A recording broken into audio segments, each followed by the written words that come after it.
Bismillahirrahmanirrahim. Assalamualaikum warahmatullahi wabarakatuh. Innal hamdalillah nahmaduhu wa nasta'inuhu wa nastaghfiruh wa na'udzubillahi min sururi anfusina wa min sayyiati a'malina. May yahdihillahu fala mudhillalah wa may yudhlilhu fala hadiyalah.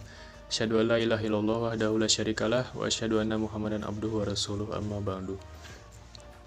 Kami dari kelompok 6. Dalam video kali ini kami akan membahas materi Ulumul Quran kali ini, yaitu ruang lingkup ilmu-ilmu Al-Quran, yang beranggotakan Yumna Salma Faizah, saya sendiri Hafiz Khairul Sifa, dan Natasha Laurencia. Baiklah, untuk outline presentasi kali ini, yaitu yang pertama mengenai pengertian Ulumul Quran, yang kedua sejarah munculnya istilah Ulumul Quran, yang ketiga masa awal pembukuan Ulumul Quran, yang keempat tema dan materi Ulumul Quran, yang kelima urgensi dan kegunaan Ulumul Quran, dan yang terakhir pendapat tentang bagaimana perkembangan tema-tema Ulumul Quran saat ini. Baiklah, langsung saja ke materi yang pertama, yaitu pengertian Ulumul Quran. Ulumul Quran berasal dari bahasa Arab yang terdiri dari dua kata penyusun, yaitu ulum dan Al-Quran. Kata ulum sendiri merupakan bentuk jamak dari kata ilm. Ulum berarti al-fahmu wal ma'rifat, atau pemahaman dan pengetahuan. Sedangkan ilm yang berarti al-fahmu wal idrok, yang berarti paham dan menguasai.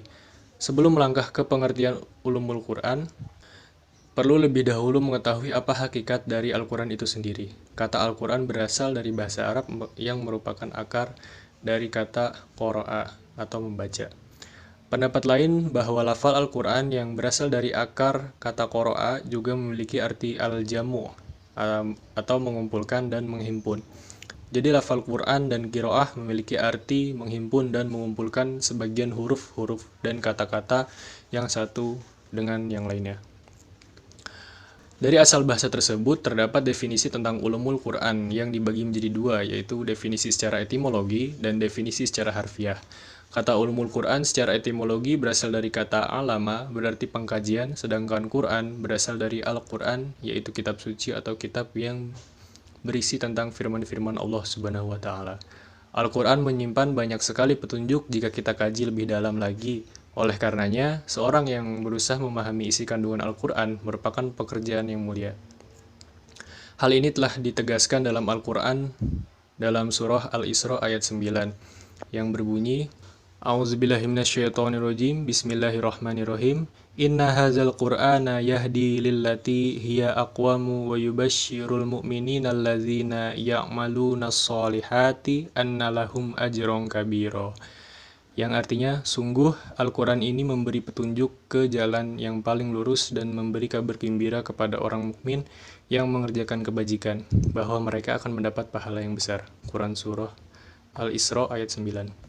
Dengan mengkaji berbagai tafsir dan isi kandungan dari Al-Quran, tentunya banyak macam ilmu yang tersusun dari Ulumul Quran, yaitu ilmu tafsir, ilmu qori'at, ilmu rasmil, Quranil Usmani, ilmu asbabin nuzul, ilmu nasikh wal mansuh, ilmu irobil Quran, ilmu alam, sampai ilmu kedokteran dan lainnya. Selanjutnya, sejarah munculnya istilah Ulumul Quran. Istilah Ulumul Quran tentunya tidak muncul begitu saja. Istilah Ulumul Quran muncul melalui beberapa tahapan dan proses yang sangat panjang. Pengkajian tentang ilmu-ilmu Al-Quran terus bertumbuh dan semakin berkembang, seperti pengkajian ilmu tafsir, ilmu qiraah, dan lain sebagainya. Kemudian ilmu-ilmu ini membentuk kesatuan yang mempunyai hubungan dengan Al-Quran.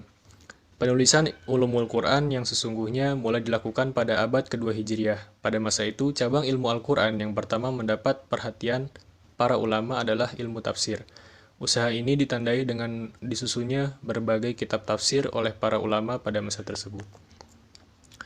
Munculnya istilah Ulumul Quran mempunyai tiga pendapat menurut kalangan para penulis Ulumul Quran, yaitu yang pertama, pendapat umum bahwa awal munculnya istilah Ulumul Quran pada abad ke-7. Yang kedua, menurut Zarqoni, pendapat bahwa munculnya istilah Ulumul Quran pertama kali adalah bersamaan dengan lahirnya kitab Al-Burhan fi Ulumul Quran, karya Ali bin Ibrahim bin Sa'id yang terkenal dengan nama Al-Hufi.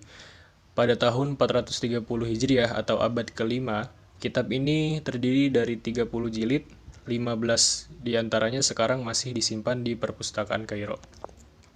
Yang terakhir, menurut Subhi As-Solih, beliau kurang setuju tentang kedua pendapat itu. Beliau berpendapat bahwa penamaan ulumul Quran terjadi pada munculnya kitab yang mengkaji Al-Quran dengan menggunakan istilah ulumul Quran yang ditulis oleh Ibnu Mirzaban pada abad ke-3 Hijriah.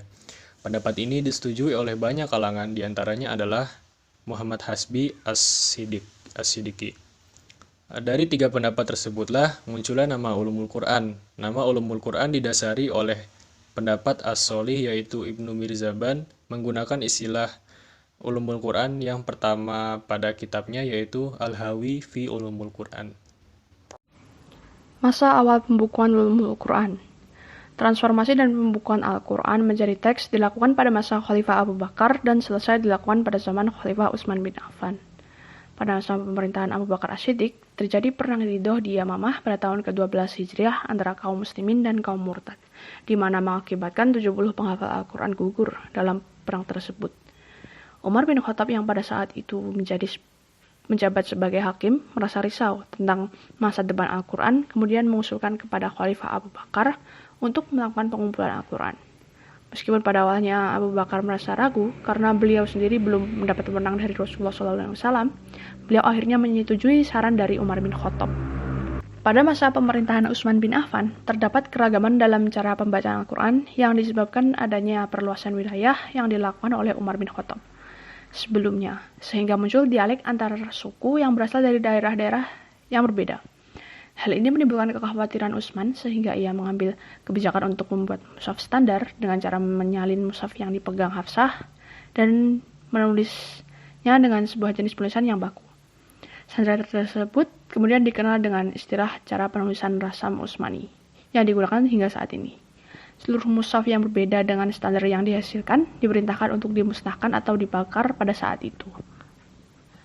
Tema dan materi ulumul Quran. Ilmu-ilmu Al-Quran pada dasarnya terbagi ke dalam dua kategori. Kategori yang pertama yaitu ilmu riwayah, yaitu ilmu-ilmu yang hanya bisa diketahui dengan riwayat seperti qiraat dan tempat-tempat turunnya Al-Quran. Kedua adalah ilmu diroyah, yaitu ilmu yang diketahui dengan jalan perenungan, berpikir, menganalisis, seperti mengetahui makna Al-Quran yang qorib, makna yang menyangkut hukum, dan lain-lain. Menurut Hasbi As-Siddiqi, Al-Quran ada 17 ilmu yang berpokok, yaitu ilmu mawatin al-nuzul, yaitu menerangkan tempat-tempat, masa, awal, dan akhir turunnya ayat Al-Quran. Contoh kitabnya adalah Al-Iqan fi Ulumul Quran. Ilmu tawarikh al-nuzul, menerangkan tentang turunnya Al-Quran yang berurut-urut dari permulaan sampai akhir sehingga sempurna. Selanjutnya ilmu Asbab al-Nuzul menerangkan sebab-sebab turunnya Al-Quran. Contoh kitabnya adalah Lubab al-Nuzul. Ilmu Qiraat menerangkan bentuk-bentuk bacaan Al-Quran. Ilmu Tajwid menerangkan cara membaca Al-Quran dengan baik dan benar. Ilmu Qorib Al-Quran menjelaskan makna Al-Quran yang pelik dan tinggi yang memerlukan pengkajian lebih dalam. Ilmu I'rab Al-Quran, ilmu yang menjelaskan ayat-ayat yang dipandang jelas maknanya dan mutasyabih samar maknanya sehingga perlu ditakwil. Ilmu Wujuha al-Nazair menerangkan kata-kata Al-Quran yang mengandung banyak arti dan menerangkan makna yang dimaksud pada tempat tertentu. Ilmu Ma'rifah al-Muhkam wa al-Mutasyabih menjelaskan ayat-ayat yang dipandang jelas maknanya dan mutasyabih dan juga samar maknanya sehingga perlu ditakwil. Ilmu Nasih wa al-Mansuh, ilmu ini menerangkan ayat-ayat yang mansuh atau yang dihapus oleh sebagian para mufasir. Ilmu Bada'i Al-Quran, ilmu yang bertujuan untuk menampilkan keindahan-keindahan Al-Quran yang mencakup kesusastraan, keanehan-keanehan, dan balaghah. Ilmu Ijaz, menerangkan kekuatan kesusunan dan kandungan ayat Al-Quran. Ilmu Tanasub ayat Al-Quran, ilmu ini menerangkan kesesuaian dan keserasian antara suatu ayat yang di depan dan di belakangnya. Ilmu Aqsam Al-Quran, menerangkan arti dan maksud sumpah Allah Subhanahu wa Ta'ala yang dikemukakan di dalam Al-Quran. Ilmu Amsal Al-Quran menerangkan tentang perumpamaan-perumpamaan yang dikemukakan di dalam Al-Quran. Ilmu Jidal Al-Quran membahas bentuk-bentuk dan cara-cara debat dan bantahan Al-Quran yang dihadapkan kepada para musyrikin. Yang terakhir yaitu ilmu adab tilawah Al-Quran, memaparkan tata cara dan kesopanan yang harus diikuti ketika membaca Al-Quran. Urgensi dan kegunaan ulumul Quran. Banyak manfaat yang akan kita peroleh dalam mempelajari ulumul Quran. Di antaranya, meningkatkan keyakinan terhadap kebenaran Al-Quran, dapat memahami Al-Quran secara benar, mengetahui kelebihan Al-Quran dalam semua aspeknya sehingga mampu untuk menolak atau membantah orang yang meragukannya, mengetahui persyaratan yang diperlukan bagi penafsiran Al-Quran dan alat-alat yang harus dimiliki, memudahkan dan memperoleh hasil tafsir yang benar. Letak urgensi dalam mempelajari ulumul Quran merupakan cara yang dipergunakan oleh mufasir dalam memahami firman Allah dan mencegah melakukan kesalahan dalam tafsir Al-Quran, karena ulumul Quran saling berkaitan dengan ilmu tafsir. Seseorang tidak akan mungkin dapat menafsirkan Al-Quran dengan benar tanpa mengetahui ulumul Quran. Tujuan ulumul Quran adalah untuk mengetahui arti-arti dari untayan kalimat Al-Quran, penjelasan ayat-ayatnya, dan keterangan makna-maknanya.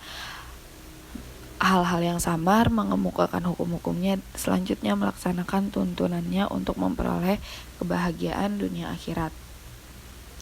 Pendapat tentang perkembangan tema-tema ulumul Quran saat ini.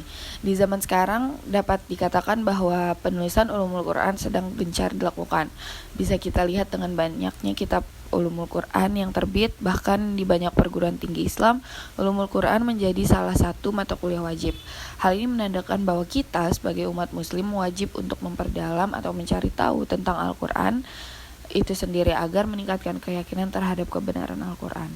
Karya tulis kitab yang berhubungan dengan ulumul Quran yakni kitab Ijazul Quran yang ditulis oleh Mustafa Shadiq Ar-Rafi'i, kitab At-Tasawwirul Fani fil Quran dan Masyahidul Qiyamah fil Quran oleh Said Qutb, Terjematul Quran oleh Syekh Muhammad Mustafa Al-Maraghi yang salah satu pembahasannya ditulis oleh Muhibbuddin Al-Hatib, dan kitab Masalahatu Terjematul Quran Mustafa Sobri.